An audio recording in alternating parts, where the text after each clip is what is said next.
The National Transportation Safety Board Chair, Deborah Hersman. Deborah, thanks very much for joining us. You're now the president and CEO of the National Safety Council. The NTSB, as you know, this is standard operating procedure. They've now sent what's called a GO team to the site of the crash. What are they going to be looking for? Well, they're going to be looking first to really gather up any perishable evidence. They're going to be looking to interview any witnesses and make sure that they've really got that scene locked down. They want to capture any video or any black box type of recorders right away. Are trains secure right now? Because we've seen these accidents, these train derailments, aplenty in the last several weeks. You know, there was a discussion earlier, 2,000 of these events occur every year. And so what we see is that there are several hundred fatalities, 250 fatalities across the U.S. and many more injuries. What we saw in New York 3 weeks ago and what we saw here in California are great examples of what we don't want to see happen. And so we've got to do better.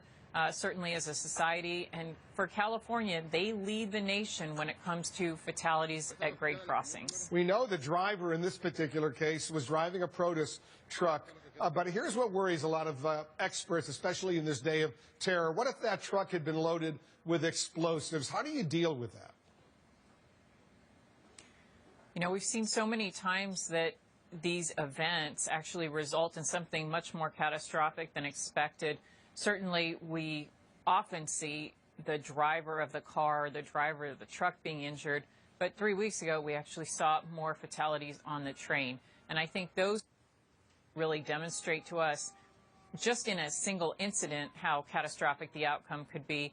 Certainly, if there was something who was intending or purposeful in their efforts, it could be even worse. Because, you know, this is the third train derailment. This month alone, you had that Metro North disaster in Westchester outside of New York City, the crude oil carrier derailment in West Virginia, which was awful. I guess the bottom line question is there a bigger problem that we're facing here in the United States with trains? You know, I think there is a long-standing issue when it comes to grade crossing safety. And so when we look at how to make improvements, it has to do with not just education of the driving population, but also improved technology and improved devices at these grade crossings. And so a lot of work has been done, but certainly this type of situation is going to make people, certainly in this busy corridor in California, question the need of whether or not they need to do further investment to grade separate that road and the grade crossing with the train. Explain what you mean by grade crossings. Sure. So there are over 200,000 at-grade intersections, and that's where the road and the train tracks are going to cross each other.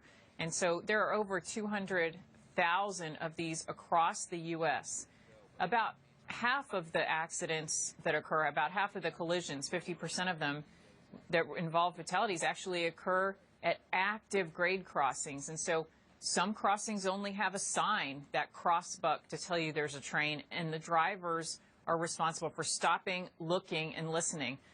But others have active devices. They have bells, they have gates, they have lights that flash. But we see 50% of the fatalities still occurring at those actively protected grade crossings. And so it's really important for drivers not only to observe those crossings, but not try to beat the train.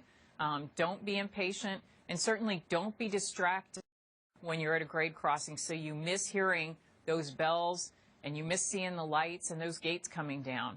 Because a lot of people think they're faster than the train and they try to zip across the tracks when, unfortunately, as you point out, sometimes it's too late for them, too late for the train. So in this particular case, it was 5:30 a.m. local time. A produce truck driver makes a wrong turn, drives into this area, obviously eventually sees this train coming and starts running away. So how do you deal with this? What's the most important lesson we should learn from what happened this morning outside of Los Angeles? Well, I think it's certainly about being aware of your surroundings and making sure that, particularly in dark nighttime conditions, that you are very cautious.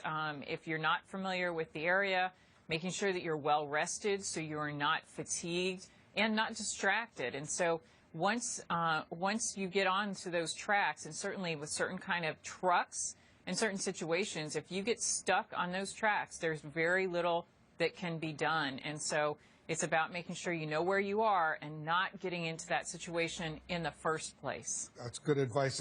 Deborah Hersman, I want you to stand by. We're going to have much more on this story coming up. I want to take a quick break. We'll be right back.